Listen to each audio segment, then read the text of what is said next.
Bonjour à tout le monde. Que Dieu bénisse tous ceux qui sont déjà là, et ceux qui sont sur le chemin, et ceux qui ne vont pas venir.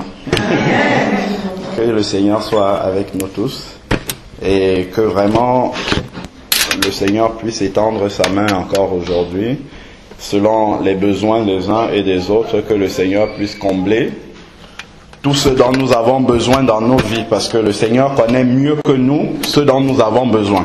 Souvent, nous demandons des choses au Seigneur qui sont des choses qui vont venir, au lieu de nous rapprocher du Seigneur, vont nous éloigner du Seigneur. Que le Seigneur, dans son infinie sagesse, sache nous donner exactement ce dont nous avons besoin, le plus besoin. C'est le Seigneur seul, dans sa sagesse, qui peut savoir ce qui est bien pour nous en ce moment. Amen. Parce que souvent, ce que nous demandons ne sont pas les choses dont nous avons besoin actuellement.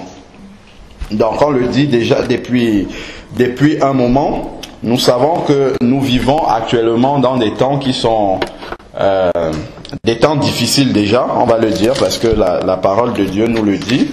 Et ces temps sont les derniers temps, les derniers jours, la période qui précède le retour de Jésus-Christ, la génération dans laquelle le retour du Seigneur se fera. Alors nous devons être plus que jamais vigilants. Ne nous posons pas la question de savoir à quelle date le Seigneur va revenir, ça ce n'est pas important. Ce n'est pas important parce que soit le Seigneur va revenir, soit nous allons mourir quand même. Donc que ça soit l'un ou l'autre, c'est un enlèvement. Donc, peu importe quand ça aura lieu, nous, ce qui est important pour nous, c'est d'être prêts. Prêts à tout moment, prêts à tout instant à partir de cette terre.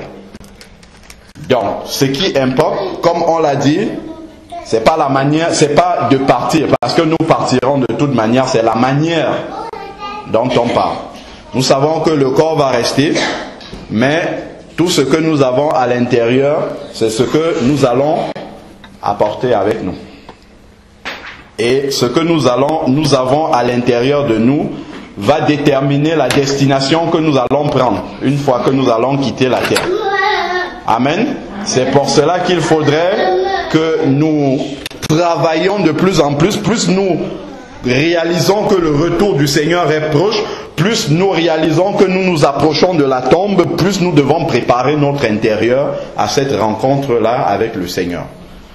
Donc, nous allons lire la parole de Dieu dans Luc 21. Donc, nous savons que Luc 21 parle des signes qui précéderont le retour du Seigneur. Et le Seigneur va donner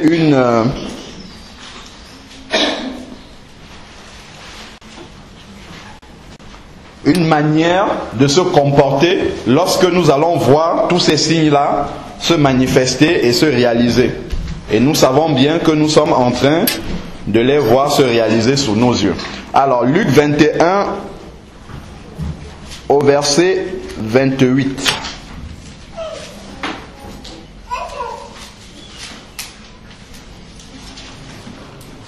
On va lire le verset 28 et après on va lire un peu plus bas. Alors, il dit, quand cela commencera à arriver. Il ne dit pas quand tout cela arrivera.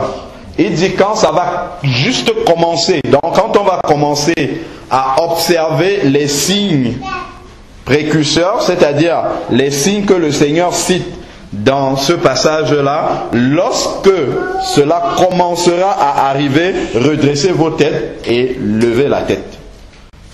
Redressez-vous autant pour moi et levez la tête parce que votre délivrance approche. Redressez-vous. Ça veut dire que si on avait une position mauvaise, il faut se remettre droit. Nous savons que pour bien marcher avec le Seigneur, il faut marcher droit. On ne marche pas tordu, il faut marcher droit. Donc quand il dit redressez-vous, ça veut dire que chacun mette ses affaires en ordre avec le Seigneur. Et levez vos têtes. Regardez devant vous. C'est le moment où il faut être le plus près possible du Seigneur dans sa vie. Il faut avoir la communion la plus intime possible avec le Seigneur. Il faut marcher avec le Seigneur tous les jours. Et pour cela, le Seigneur est toujours avec nous comme il a promis dans sa parole pour nous accorder sa grâce afin que si nous avons chuté, que nous puissions nous relever. C'est ce que le Seigneur nous demande. C'est ce cœur de repentance là. Si le Seigneur n'est pas encore venu jusqu'aujourd'hui, on le voit dans c'est dans Acte 17 au verset 30, il annonce en tout lieu à tous les hommes qu'ils aient à se repentir. Donc, le Seigneur, s'il retarde encore sa venue jusqu'à présent, ce n'est pas parce que les prophéties ne sont pas accomplies. Elles sont toutes accomplies aujourd'hui. Mais si le Seigneur retarde encore, c'est par amour pour nous. C'est parce qu'il voudrait que le maximum de personnes soient sauvées. Et donc que le maximum arrive à la repentance, arrive à réformer ses voies, arrive à marcher dans les sentiers que le Seigneur a tracés. Parce que s'il revient maintenant, il y a beaucoup qui vont rester. Et le Seigneur ne veut pas cela. Alors, toujours dans le même passage, verset 34...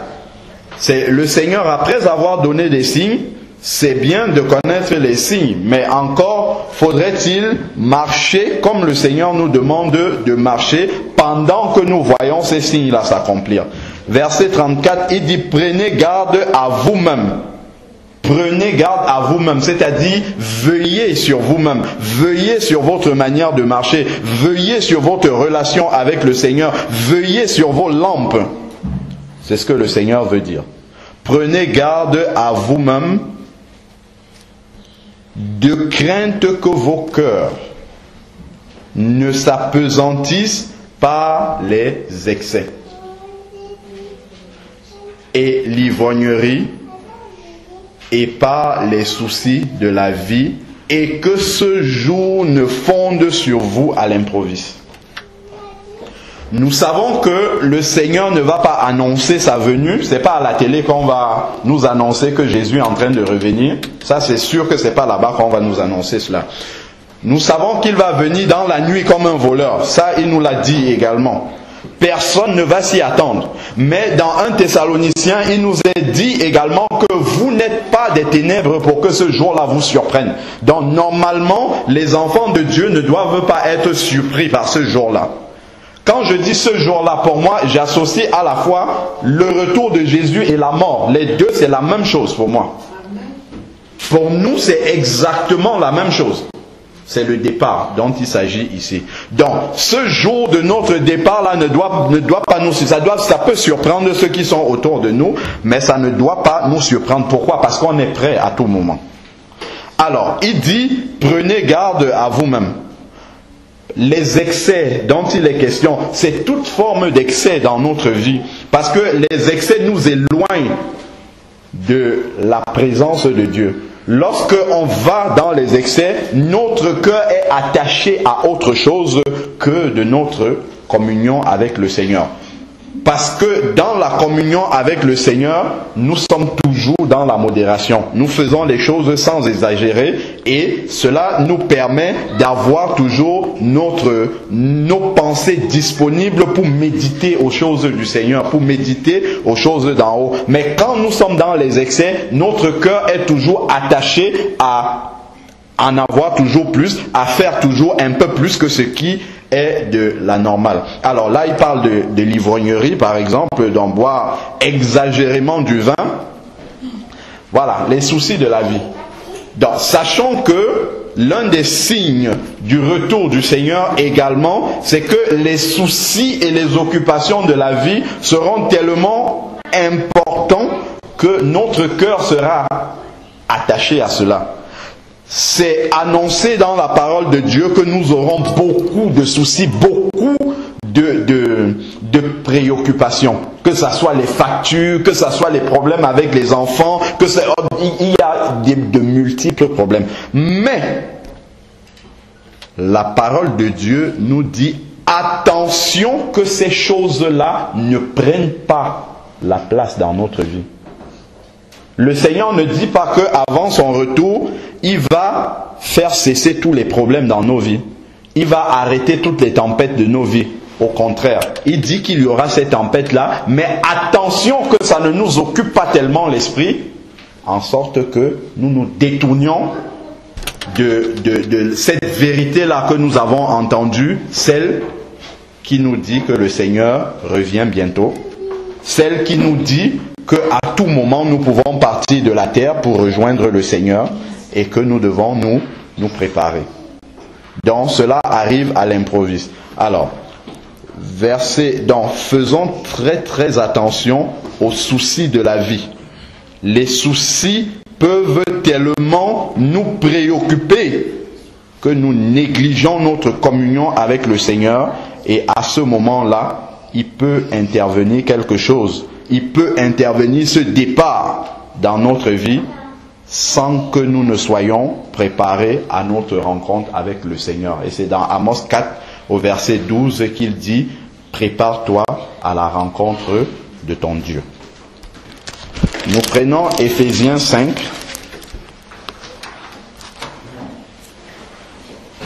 À partir du verset 3, on va simplement lire, je vais donner 2-3 commentaires en passant, juste pour que nous voyions comment est-ce qu'il faudrait que nous arrangions notre vie pour qu'elle ressemble à ce que le Seigneur veut. Parce que le Seigneur vient chercher une église sans tache ni ride. Si nous sommes déjà dans l'église, notre travail durant toute notre vie spirituelle, c'est que l'image du Seigneur se reflète au maximum dans notre vie. Et sachons une chose aussi, qui est très importante, quelles que soient les circonstances atténuantes, quels que soient les alibis que nous pouvons avoir pour dire que « Ah, c'est parce que tel m'a fait ça que j'ai réagi de telle manière », le Seigneur n'en tient pas compte. Peu importe les circonstances qui pourraient justifier aux yeux des hommes que nous nous comportions d'une certaine façon, que nous réagissions d'une certaine façon, peu importe les raisons, le Seigneur, lui, s'attache simplement à voir comment nous réagissons.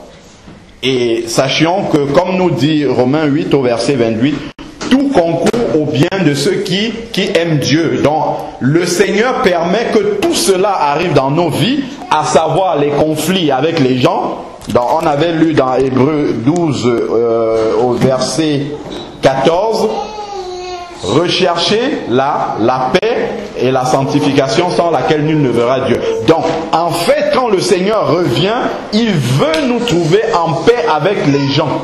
Amen.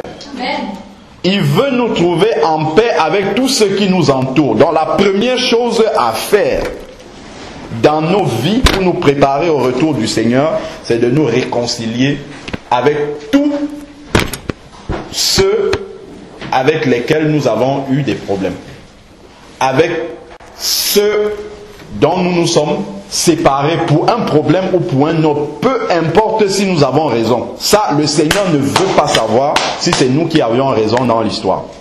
Le Seigneur veut savoir une chose, c'est que toi qui es chrétien, toi qui as reçu la parole de Dieu, toi qui as reçu la vérité dans ton cœur, quel est le comportement que tu dois afficher? Vous savez qu'il y a plein de personnes qui sont là, qui côtoient nos vies et que nous côtoyons dans nos vies. Et ces personnes-là sont laissées uniquement pour nous tester, pour que le Seigneur puisse nous mettre dans des situations dans lesquelles nous sommes obligés d'agir comme le Seigneur veut que nous agissions, dans lesquelles nous sommes obligés de manifester les fruits de l'esprit, comme par exemple la patience, la tempérance, ne pas s'énerver, ne pas se mettre en colère. Le Seigneur permet que nous soyons dans des circonstances et qu'il y ait de bonnes raisons pour se mettre en colère. Mais il nous dit de ne pas nous mettre en colère. Ou si alors nous nous mettons en colère, ne péchons pas. Parce que la colère, c'est une grande porte ouverte au diable par laquelle le diable peut passer pour détruire complètement nos vies. Il faut savoir que ça commence toujours petit à petit par une colère, ensuite une parole. On ne digère pas la parole et ça passe à l'amertume. On garde l'amertume dans le cœur et ça nous détruit jusqu'à ce qu'on s'éloigne totalement du Seigneur. Donc tout cela, ce sont des choses qui nous éloignent du Seigneur. Mais le Seigneur permet, sachant bien que continuellement notre vie c'est un examen avec le Seigneur. Ce sont des examens qu'on passe chaque jour. Toutes les situations qui nous arrivent, ce sont les examens que nous passons avec le Seigneur, parce que le Seigneur veut nous mettre dans des circonstances où nous serons obligés ou amenés à manifester les fruits de l'Esprit que l'on voit dans la Bible. Là, c'est dans Galates 5:22. Donc si nous attendons que toutes nos circonstances soient favorables, c'est-à-dire par exemple que dans notre entourage, il n'y ait jamais quelqu'un qui nous engueule, qu'il n'y ait jamais quelqu'un qui nous dise une parole de travers, qu'il n'y ait jamais quelqu'un qui se moque de nous, qu'il n'y ait... Pour que nous appliquions la parole de Dieu, nous attendrons très longtemps comme ça. Parce que la parole de Dieu doit s'appliquer dans des circonstances vraiment où nous sommes acculés de tous les côtés, mais nous réagissons comme le Seigneur veut que nous réagissons. Sachant bien que celui qui connaît la vérité n'est pas jugé comme celui qui ne l'a jamais entendu. Donc, sachez que si il y a quelqu'un dans votre vie qui est en train d'essayer de vous faire vous énerver, ne pas pardonner, ainsi de suite, attention à ce que cette personne-là ou ces personnes-là ne vous éloignent pas du chemin de la cité céleste. Attention. Il faut faire très attention. Non, c'est parce qu'il m'a fait ceci. Non, c'est pas... Cette personne-là n'est peut-être pas en train de chercher la direction du ciel. Mais vous et moi, nous cherchons la direction du ciel et nous devons faire attention à ce que personne ne vienne nous barrer le chemin du ciel. Même sans le savoir, la personne ne le fait peut-être pas exprès, mais c'est le diable qui utilise toutes ces personnes-là pour nous empêcher d'aller au ciel. Et s'il nous empêche d'aller au ciel, c'est pour nous attirer à nous séparer de lui et aller avec lui en enfer. Alors, je vais juste lire un verset dans Proverbes là, avant de lire Éphésiens. Il y a un verset que j'ai lu cette semaine dans le livre des Proverbes et qui a beaucoup attiré mon attention. C'est dans Proverbes 18, au verset 21, je crois.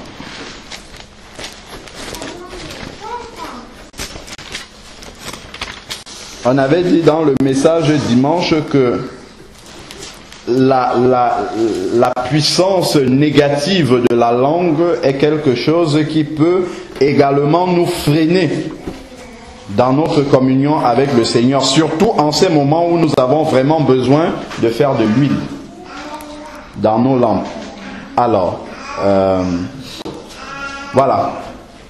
Proverbe 18, verset 21. La mort et la vie sont au pouvoir de la langue. Celui qui l'aime en mangera les fruits.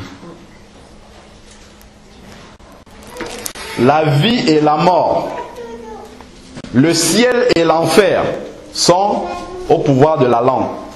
Notre langue peut nous amener au ciel si nous l'utilisons à bon escient pour louer le Seigneur, pour bénir le Seigneur, pour bénir les autres. Mais cette même langue-là peut également nous amener dans la mort, c'est-à-dire dans la séparation avec Jésus. La séparation d'avec Dieu. La séparation de la communion avec le Seigneur. J'ai passé toute une journée ici à adorer le Seigneur. Si après cela, la même langue qui adorait le Seigneur se met à médire ou à calomnier les autres, sachant que nous annulons tout ce que nous avons fait et nous sommes un pécheur devant Dieu. Qui doit demander la repentance. Donc il ne faudrait pas que par notre langue nous annulions tout le travail, toute la proximité, tout l'attachement avec le Seigneur. C'est très très facile. On l'avait lu une fois, c'est dans Matthieu 5, où Jésus dit, si tu dis simplement insensé à ton frère, tu es passible de la géhenne. Mais nous les hommes, nous négligeons tellement. C'est tellement petit parce que nous avons fait une hiérarchie dans les péchés. Nous disons que si on tue quelqu'un, c'est plus grave que mentir. Si on ment, c'est plus grave que dire quelque chose qui n'est pas tout à fait la vérité ou bien dire quelque chose de méchant sur mon frère. Mais Jésus, lui, il nous dit, si tu dis insensé à propos de ton frère, tu es passible, tu dois aller en enfer. Donc il faut que tu te répandes pour ne pas y aller. Et c'est tellement facile pour nous parce que nous en disons tellement mais c'est dans notre échelle de péché que nous avons fait nous-mêmes et qui n'existe pas dans la Bible que nous disons ça c'est rien du tout. Mais pour le Seigneur c'est très grave. C'est pour ça que le verset de Proverbe nous dit attention, à la langue est attachée la vie ou la mort. Les deux sont là. Alors, Éphésiens 5, à partir du verset 3, on va lire de 3 à 21. On va lire, et s'il y a des commentaires comme ça, on va les donner. Mais ça nous permet de savoir comment est-ce que nous devons marcher. Quand le Seigneur dit redressez-vous et levez vos têtes, qu'est-ce que ça signifie? C'est préparons nos cœurs à la rencontre du Seigneur. Que l'inconduite sous toute forme, que l'inconduite, toute forme d'impureté et de cupidité ne soit même pas mentionnée parmi vous. La bonne conduite, elle est là. L'inconduite, c'est de prendre le chemin qui est exactement parallèle. C'est-à-dire, voilà le bon chemin et nous on marche exactement à côté du chemin. Donc nous connaissons le vrai chemin et nous prenons la voie qui est juste en face. Et nous ne sommes jamais dans le bon chemin. Regardons bien dans la parole de Dieu tout ce que le Seigneur nous demande de ne pas faire et voyons si nous sommes dans le bon chemin ou dans le mauvais. Dans l'impureté, la cupidité, c'est d'être attaché à l'argent. Donc, parmi vous, comme il convient à des saints. Donc c'est comme ça que des saints doivent se comporter. L'impureté, ça peut être attaché aussi à tout ce qui n'est pas saint devant le Seigneur. Même au niveau de l'habillement, si je sens qu'il y a quelque chose qui ne glorifie pas Dieu en moi, ça fait partie de l'impureté. Je dois enlever cela. Si en moi quelqu'un peut regarder quelque chose et dire ça ne ressemble pas à un enfant de Dieu, il faut que j'éloigne ça de moi. Parce que ça aussi, c'est quelque chose qui peut progressivement m'éloigner. Regardons le verset 4. Pas de grossièreté, pas de propos insensés. C'est quoi la grossièreté? C'est tout, voilà, ça vient encore de la langue. Ce sont des paroles qui ne sont pas à la gloire de Dieu. Ça, les jeunes malheureusement ne sont pas là. Dans le langage des jeunes, il y a beaucoup de mauvaises paroles comme ça qui sortent, qui ne sont pas inspirées de Dieu du tout. Ce sont toutes. On utilise des expressions, des mots qui viennent directement de l'enfer, directement. Malheureusement, on ne contrôle pas son langage, on dit n'importe quoi, et ça montre que nous ne sommes pas en communion avec le Seigneur. Combien nous devons veiller, être lents à parler pour ne pas dire n'importe quoi. Des propos insensés. Pas de bouffonnerie, trop s'attacher à manger, trop à l'excès et ainsi de suite. Cela est malséant, mais plutôt à la place de dire de mauvaises paroles, des paroles grossières, mais plutôt des actions de grâce. Louer le Seigneur. Bénir nos frères et sœurs. Toujours une bonne parole pour un frère, pour une sœur. Car, sachez-le bien, aucun débauché dans ceux qui ne vivent pas chez eux, qui sont toujours à l'extérieur, mais au sens d'être à l'extérieur, non pas pour évangéliser, mais pour faire des choses qui ne glorifient pas le Seigneur.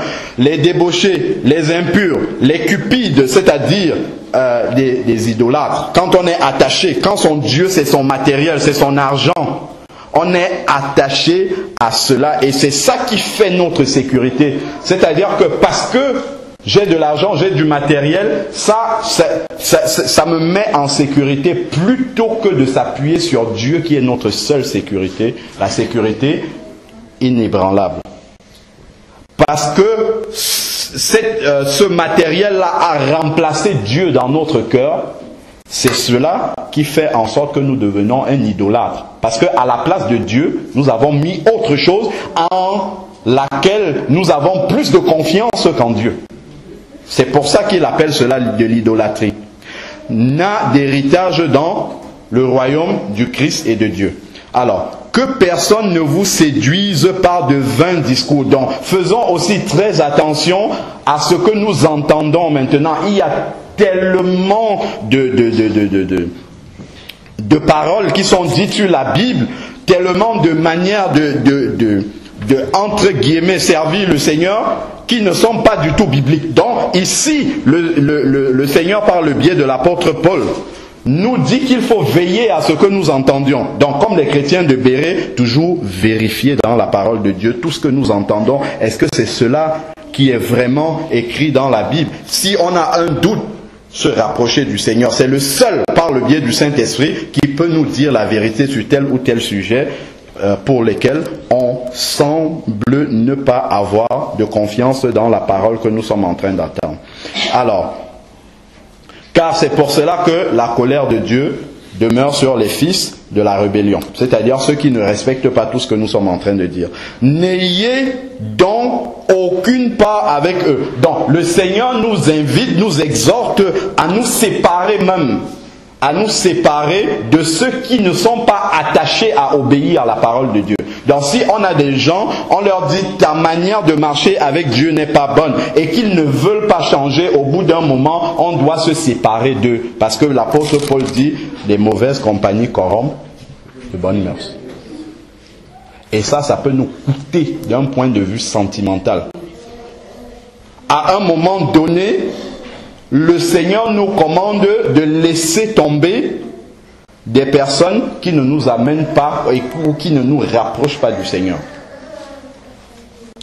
Autrefois, verset 8, en effet, vous étiez ténèbres, mais maintenant vous êtes lumière dans le Seigneur. Marchez comme des enfants de lumière. On le disait encore dimanche, c'est-à-dire que tout ce que je fais doit être fait non pas devant les hommes, mais devant Dieu. Parce que c'est Dieu qui est le seul juge de tout ce que nous faisons.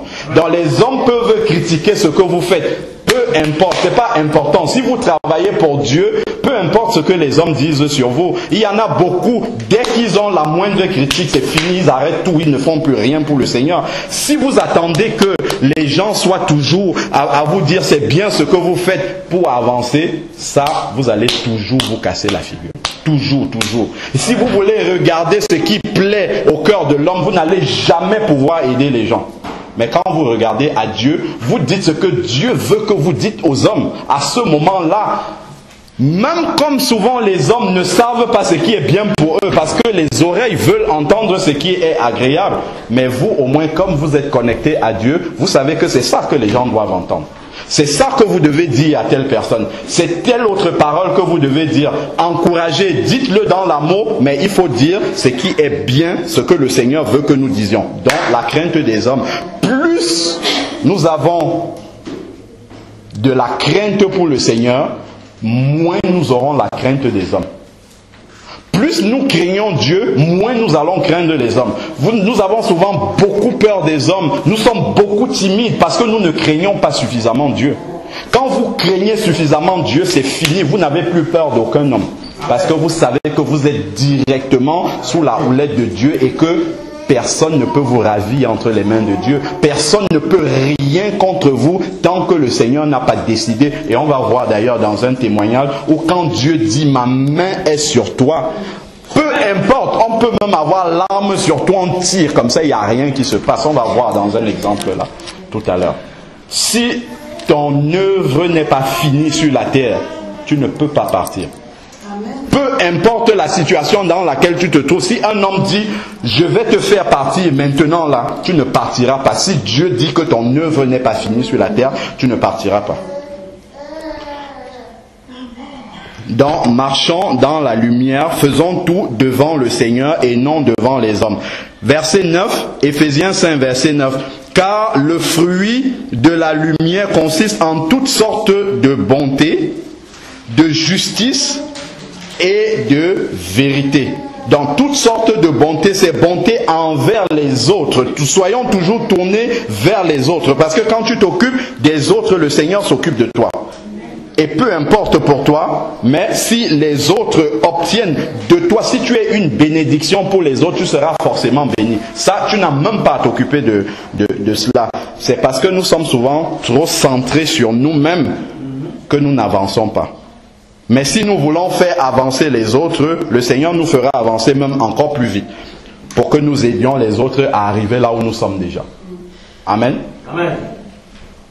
Examinez, verset 10, examinez ce qui est agréable au Seigneur et n'ayez rien en commun avec les œuvres stériles des ténèbres. Dans des œuvres qui ne permettent pas d'avancer. Il y a beaucoup de choses qui encombrent nos vies et qui ne nous permettent pas de nous rapprocher du Seigneur. C'est ça qu'on appelle ici des œuvres stériles, des œuvres qui nous éloignent de Dieu. Et nous en connaissons la liste. Il suffit de voir dans Galates 5 au verset 19 où il cite les œuvres de la chair. Donc on ne va pas rentrer dans ces détails, mais tout ce qui est œuvre stérile, nous devons chercher à tuer cela dans nos vies. Et nous attacher à ce qui est agréable au Seigneur. Mais plutôt dénoncer-les. Donc si on voit quelque chose qui ne glorifie pas le Seigneur, nous devons mettre le doigt dessus et dire attention, il y a telle chose qui ne va pas. Dans ma vie, je commence, puisque le Seigneur me demande et nous demande à tous dans la parole de Dieu d'enlever d'abord la poutre qui est dans notre œil avant d'aller chercher la paille qui est dans l'œil de l'autre. Donc avant de prêcher un message, on doit d'abord passer sa vie. Quand je dis prêcher un message, ce n'est pas forcément se mettre ici devant. Prêcher un message, c'est exhorter un frère, une sœur, ou ici devant, ou à deux. Avant d'aller dire à quelqu'un, ça c'est pas bien, il faut regarder soi-même déjà aussi dans sa propre vie. Quand on a fait le ménage dans sa propre vie, alors on peut aller dire au frère, à la sœur, qu'il faudrait que tu fasses aussi le ménage dans ta vie à toi. Et il faudrait effectivement que quand le frère ou la sœur à qui on va dire cela regarde dans notre vie, qu'il voit effectivement que le ménage est fait, que c'est propre. En effet, verset 12, ce que ces gens font en secret, il est honteux même d'en parler. Vous voyez, là, les Éphésiens, c'est une église. Hein? Amen. Donc là, il parle aux convertis ici. Et l'église n'a pas changé, c'est toujours la même aujourd'hui. En effet, ce que ces gens font en secret, il est honteux même d'en parler. Dans l'église aussi, les gens font des choses en secret alors qu'on nous demande la parole nous demande de vivre dans la lumière. Mais tout cela, une fois dénoncé, apparaît à la lumière. Car tout ce qui apparaît est lumière. Donc tout ce que nous faisons et que nous pensons que les autres ne savent pas, peu importe s'ils ne savent pas, ce n'est pas eux qui sont votre juge. Dieu le sait et c'est lui qui va vous juger. Et c'est lui qui va me juger. Donc, vivons le maximum possible à la lumière, que ça soit clair notre vie, que nous n'ayons pas des choses que nous cachons, que nous faisons dans le dos des autres, parce que d'une manière ou d'une autre, le Seigneur, lui, le sait. Donc, plus tôt nous arrivons à la repentance par rapport à toutes ces choses-là, mieux nous serons prêts pour le départ avec le Seigneur. Mais si nous gardons tout cela, comme on dit souvent dans notre jardin secret, sachant que le Seigneur de toute manière a accès à notre jardin secret, et si la sonnette, la trompette sonne, nous allons rester ici. Alors, verset 14, c'est pourquoi il est dit, réveille-toi, toi qui dors. Amen. Réveille-toi, toi qui dors. Réveille-toi d'entre les morts. Il parle à qui? Il parle à l'église. Hein? On a l'impression qu'il parle à des païens, mais il parle à l'église. Il dit, réveille-toi, toi qui dors. Donc on peut être à l'église, être éveillé, écouter tout ce qu'on dit, mais être dans un profond sommeil spirituel. C'est-à-dire qu'on entend la parole, mais ça nous passe à des milliers de kilomètres. Et moi, j'en faisais partie. Pendant près de 15 ans, j'étais à l'église, mais j'entendais des messages. Si vous me demandiez à la sortie là sur quoi on a prêché, je n'étais pas capable de vous dire. Je pouvais vous dire quelques mots et à 14 heures même, les quelques mots étaient partis totalement. Pourquoi? Parce que quand tu n'as pas le Saint-Esprit en toi, qui garde la parole de Dieu dans ton cœur, dès que tu sors, le malin vient, il enlève. C'est ce que la parabole du semeur nous dit. Le malin vient, il enlève cette parole-là pour que tu ne t'en souviennes pas et que tu ne vives pas conformément à cette parole-là. Et donc tu peux être dans l'église et être totalement endormi en sorte que tu es mort. C'est ce qu'il dit là. Toi, réveille-toi d'entre les morts. Les morts, ce n'est pas simplement ceux qui sont morts physiquement, mais c'est ceux qui ne sont pas en contact avec Dieu. C'est ceux qui sont séparés de Dieu. mais ils ne le savent pas. Et la Bible nous ordonne de nous réveiller. Si un jour nous avons été chrétiens, si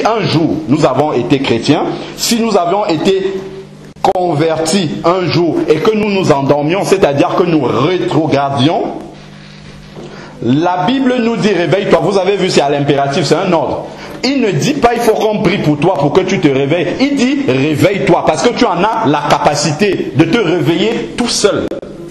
Pourquoi? Parce qu'un jour tu as été chrétien et tu as reçu le Saint-Esprit. Donc tu as cette capacité-là. En fait, quand il dit réveille-toi, c'est un ordre. C'est prends la décision de te réveiller.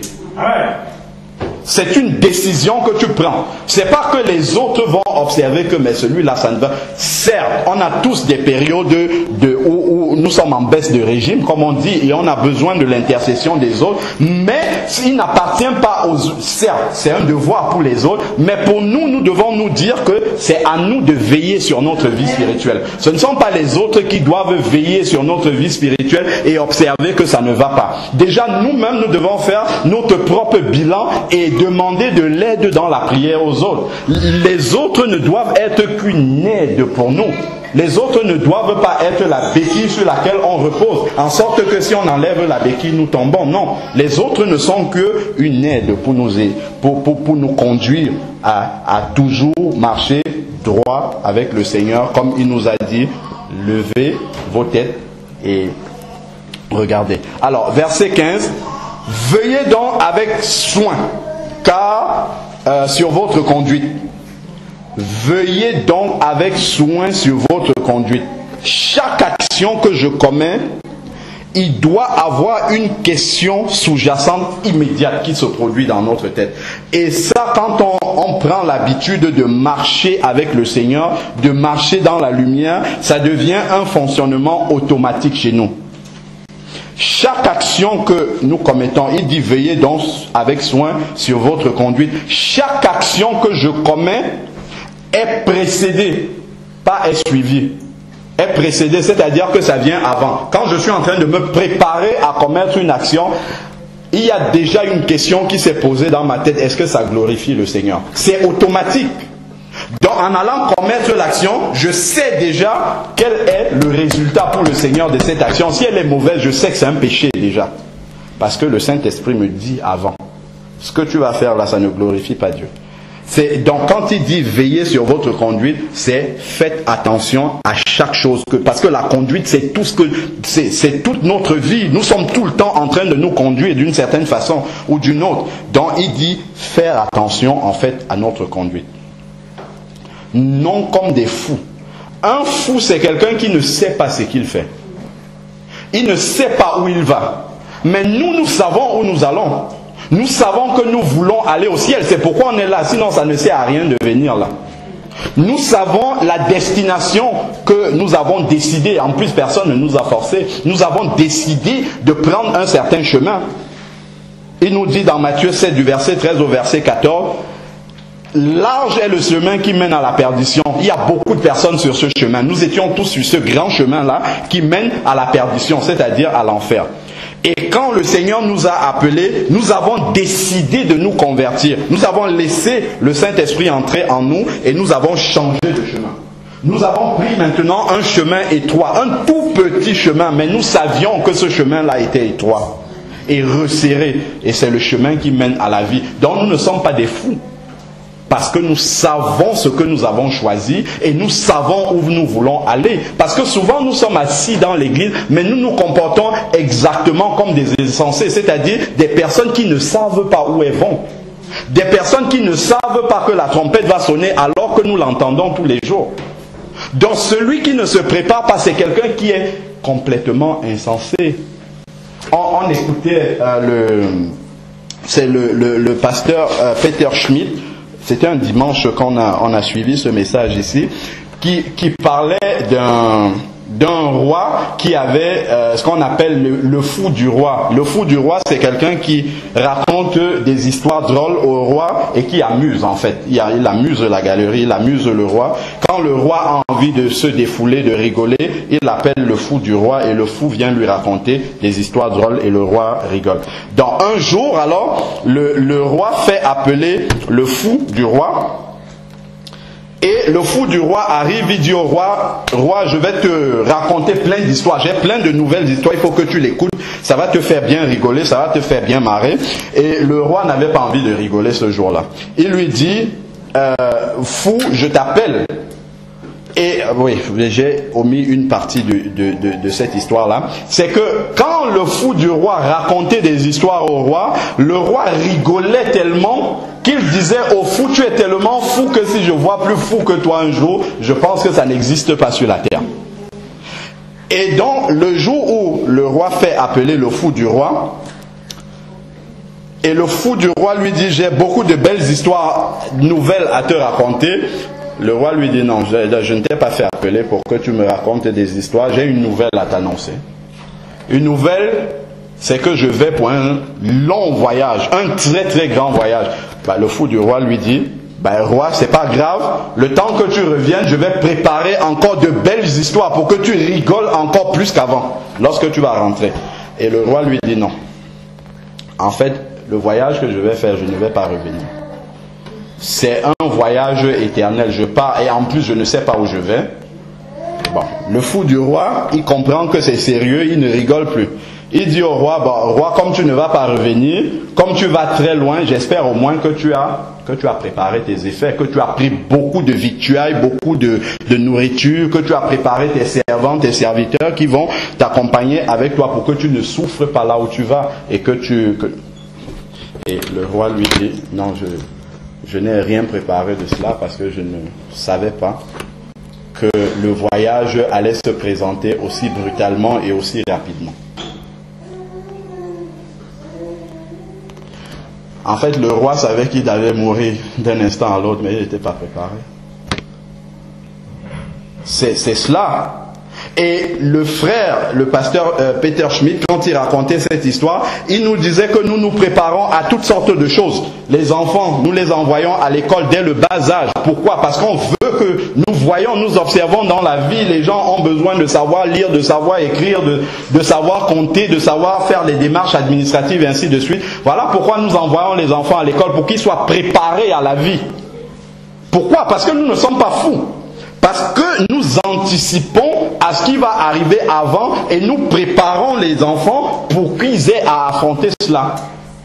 Lorsqu'on doit se marier, le frère Fanzi il est parti. Il a sûrement, ou ceux qui sont déjà mariés, nous préparons bien le mariage, nous organisons, nous faisons les plans de table, et ci et ça. Nous préparons plein de choses, nous achetons les vêtements, ainsi de suite, pour que le mariage se passe bien. Encore que lorsqu'on projette de se marier, c'est un projet d'homme, et nous savons bien que le verset nous dit, nous formulons nos projets, c'est le projet de Dieu qui s'accomplit. Donc si Dieu ne veut même pas que le mariage ait lieu, il n'aura pas lieu. Mais nous avons tellement confiance que ça aura lieu, que nous nous préparons à fond pour l'organiser. Et nous faisons bien de le préparer, alors que c'est un événement qui est même incertain. Ça peut ne pas se produire. Et maintenant, l'événement donc qui est certain, c'est la mort ou le retour de Jésus. Ça, c'est sûr que ça va arriver. Mais nous ne nous préparions pas à cela. Et justement, c'est là où le fou du roi dit au roi, tu es encore plus fou que moi, parce que tu savais que ça allait arriver un jour et tu n'étais pas préparé. Donc, ce n'est pas le roi qui a trouvé plus fou que son fou, c'est le fou qui a trouvé quelqu'un de plus fou que lui. Bon, donc nous ne devons pas être des insensés comme cela. Voilà ce qu'il va nous dire, verset 16. Ça, c'est vraiment la clé du message que nous sommes en train de partager. C'est racheter le temps car les jours sont mauvais. Racheter le temps car les jours sont mauvais. Chaque instant de notre vie doit nous servir à nous rapprocher du Seigneur. Parce que le Seigneur a tout fait pour que nous sachions que nous sommes dans les temps où il va revenir. Nous sommes à tout moment prêts à partir dans sa présence. Donc il faudrait que nous utilisions le maximum possible le temps que le Seigneur nous accorde à des choses utiles, à des choses qui vont rester, à des choses qui ont une valeur éternelle, pas des choses qui ont une valeur éphémère, qui restera sur la terre et qui ne comptera pour rien lorsque nous allons rencontrer le Seigneur. C'est pourquoi ne soyez pas sans intelligence. Vous voyez, il revient encore dessus. Ne soyez pas sans intelligence. C'est comme le fou qui ne réfléchit pas, qui vous voyez, le monde dans lequel on vit nous propose tellement de choses pour occuper la pensée. Regardez la télé, les informations, les séries. Il y a tellement de choses dans le monde pour occuper notre esprit. Et les gens du monde, justement, ont leur esprit occupé par tout cela. Pourquoi? Pour qu'il n'ait pas à penser à ce jour-là. Et ça, c'est le diable qui le fait. Le diable, pour beaucoup, sait qu'il ne peut pas attaquer les chrétiens, ceux qui sont réellement connectés. Et qu'est-ce qu'il fait? Il nous occupe simplement. Il nous occupe par beaucoup de choses. Et nous avons l'impression que nous sommes maîtres ou maîtresses de ce que nous faisons. Mais en fait, il nous occupe à des choses qui ne vont nous servir à rien dans l'éternité. Et ce temps que nous passons à nous occuper des choses qui ne vont servir à rien dans l'éternité, c'est le temps que nous ne développons pas notre communion avec le Seigneur. C'est le temps que nous ne préparions pas nos cœurs aux examens du Seigneur que nous rencontrons tous les jours en lisant la parole de Dieu, parce que c'est elle qui nous prépare à tout cela, à toutes les situations dans lesquelles on sera confronté avec les gens, de savoir ce que la parole de Dieu me dit quand quelqu'un m'insulte, de savoir ce que la parole de Dieu me dit quand quelqu'un m'offense, que je dois pardonner sans réfléchir à ce qu'il m'a fait, sans raisonner, ainsi de suite. Tout cela, on l'oublie progressivement quand notre esprit est attaché aux choses de la télé. On commence à s'identifier à eux. Et on oublie ce que la parole de Dieu dit progressivement. Nous commençons à relativiser les vérités de la parole de Dieu. Plus on lit la Bible, plus on écoute les messages, plus on s'attache à la parole de Dieu, plus on veille sur notre conduite, comme il dit, plus on fait attention, plus on a de l'intelligence spirituelle pour ne pas laisser n'importe quoi envahir notre vie. Mais lorsqu'on se déconnecte de cette parole-là, on commence à relativiser la parole de Dieu. Vous savez ce que ça veut dire? Au début, on est pointilleux, on dit ça, la parole de Dieu dit de faire ça, donc je vais faire ça comme il faut. Mais après, progressivement, on commence à dire, bon, si je ne fais pas, c'est pas grave. Si je fais un peu moins, c'est pas grave. Et ainsi de suite. Et après on dit, bon, c'est même pas grave, le Seigneur comprendra. C'est comme ça qu'on s'éloigne progressivement et on ne s'en rend pas compte. Le problème, c'est cela. C'est quand on ne s'en rend pas compte qu'on s'est déjà mis sur un chemin parallèle et qu'on marche, le Seigneur est sur cette voie et nous marchons sur un chemin parallèle. Mais dès qu'on s'en rend compte, il dit, réveille-toi, toi qui dors. Réveille-toi, toi qui dors. Relève-toi d'entre les morts. Tu as cette capacité de décider, de prendre la décision que tout cela s'arrête. Seigneur, je veux établir une communion durable avec toi pour l'éternité. Et aide-moi à marcher sur cette voie-là. Amen. Verset 18. Ne vous enivrez pas de vin. Le vin revient encore, c'est de la débauche. Mais soyez remplis du Saint-Esprit. Comment est-ce qu'on peut rester rempli du Saint-Esprit? Nous savons que nous recevons le Saint-Esprit à la nouvelle naissance. Mais après, il faut rester rempli du Saint-Esprit. Il nous le dit au verset 19. Entretenez-vous par des psaumes. La lecture de la parole de Dieu. La Bible nous dit dans Romains 10 au verset 17, la foi vient de ce qu'on entend et ce qu'on entend vient de la parole de Dieu. Plus nous lisons la parole de Dieu, plus nous écoutons la méditation de la parole de Dieu, plus nous méditons à ces paroles-là, plus elles prennent racine dans notre cœur et ça développe justement notre attachement à cette parole-là qu'elle est la vérité. Mais plus nous nous en éloignons, plus justement nous allons faire confiance à autre chose que la parole de Dieu. Alors, les hymnes, les cantiques spirituels, chanter et célébrer. L'adoration, c'est aussi un moyen efficace pour rester rempli du Saint-Esprit. Ne négligeons pas cela dans notre vie spirituelle. Ayons toujours ces moments d'adoration. C'est ce qui maintient la communion avec le Seigneur. C'est cela qui maintient vraiment cette communion-là avec le Seigneur. Il y a tout dans ce monde pour nous éloigner de la présence de Dieu. Mais nous sachions utiliser les armes que le Seigneur nous a données dans sa parole pour rester connectés à lui. Parce que tout ce que le diable fait, c'est d'essayer de détacher cette connexion avec le Seigneur. Parce que le Seigneur tire comme ça à lui, son église qui va être enlevée, et le diable tire dans l'autre sens. Donc il y a ce combat. Si on se laisse déconnecter, on va partir dans le sens du diable. Rendez toujours grâce pour tout à Dieu, le Père, au nom de notre Seigneur Jésus. Soumettez-vous les uns aux autres dans la crainte de Christ. Amen. Amen. Donc la soumission dans la crainte de Dieu est un élément de la sanctification. Obéir aux autorités civiles, aux autorités dans l'Église, ça fait partie de la sanctification. Alors, je peux mettre une vidéo maintenant. Pas la vôtre, il y a une autre avant que je voudrais mettre. D'accord. On va chanter un peu avant. D'accord. Bon, avant le chant, pour introduire la vidéo, comme ça après je vais directement la mettre.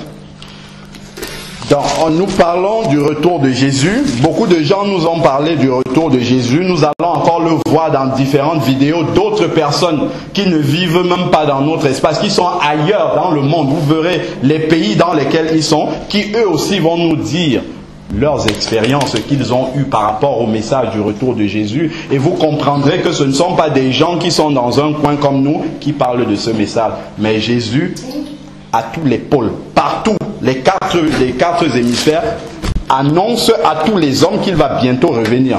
Que nous devons faire très très attention à comment nous vivons.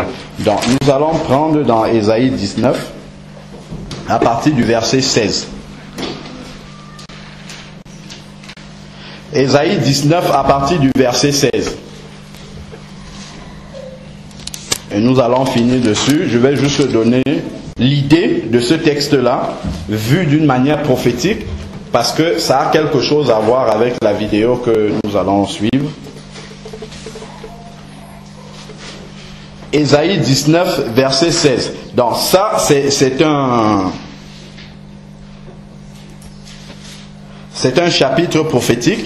En ce jour-là, donc on avait dit quand on étudiait les prophéties relatives au retour de Jésus, que quand la Bible dit en ce jour-là, en général ce jour-là c'est le jour du retour du Seigneur, ou la période qui précède le retour de Jésus. En ce jour-là, l'Égypte sera comme des femmes.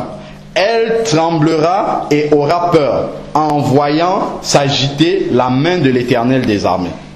Quand il la lèvera contre elle, la terre de Juda sera pour l'Égypte un objet d'effroi. Quiconque l'invoquera en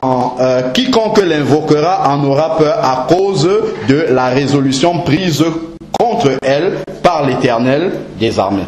Voilà. Verset 18. En ce jour-là, il y aura 5 villes au pays d'Égypte qui parleront la langue de Canaan et qui prêteront serment par l'Éternel des armées. L'une d'elles sera appelée Aérée, je ne sais pas si ça se prononce comme ça. En ce jour-là, il y aura un autel à l'Éternel au milieu du pays d'Égypte. Ça, c'est ce qui m'intéresse là. En ce jour-là, il y aura un autel à l'Éternel au milieu du pays d'Égypte. L'Égypte, ça représente quoi? Ça peut représenter pour nous spirituellement le monde du péché, ainsi de suite. Mais bon, là, nous n'en sommes pas là. L'Égypte, dans ce texte-ci, nous savons que quand Abraham est allé vers Agar, il a eu un enfant qui s'appelle, voilà, Ismaël. Et Ismaël, c'est l'ancêtre des Arabes, des musulmans. Donc ici, il est en train de nous dire que dans le pays des Arabes, c'est-à-dire que parmi les musulmans, il y aura un autel de l'Éternel. Dans les musulmans, dans l'approche de ce jour-là, c'est-à-dire dans l'approche du retour de Jésus, vont se tourner eux aussi vers Jésus. Et près de la frontière, un monument à l'Éternel. Là, nous sommes dans les pays musulmans. Ce sera pour l'Éternel des armées un signe et un témoignage. Donc, quand nous allons commencer à voir les musulmans se tourner vers le Seigneur Jésus-Christ, faisons attention, ça sera un signe et un témoignage. Amen. Dans le pays d'Égypte, quand ils crieront à l'Éternel à cause des oppresseurs et qu'il leur enverra un sauveur, dont eux aussi auront le même sauveur que nous, et prendra leur parti pour les délivrer. Verset 21, l'Éternel sera connu des Égyptiens. L'Éternel sera connu des musulmans à la fin. Et les Égyptiens connaîtront l'Éternel en ce jour-là. Les musulmans commenceront à se tourner vers Dieu. Ils rendront un culte avec des sacrifices et des offrandes. Ils feront des vœux à l'Éternel et les accompliront. Ainsi, l'Éternel frappera les Égyptiens. Il frappera, mais il guérira. Donc, il va juger et ensuite il va relever, comme il a fait pour son peuple Israël. Et ils se convertiront à l'Éternel. Il se laissera fléchir et les guérira. Ils se tourneront. Vous avez vu, ils se convertiront à l'Éternel.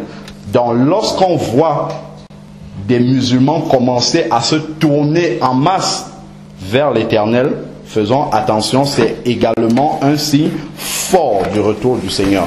Donc, dans la vidéo que nous allons suivre tout à l'heure, c'est le témoignage, parce que nous disons souvent que le Seigneur est le même hier, aujourd'hui, éternellement. C'est bien, mais nous ne mesurons pas souvent ce que nous disons, parce que souvent nous pensons que les témoignages que nous avons dans nos vies sont trop petits pour justifier que l'Éternel est toujours vivant.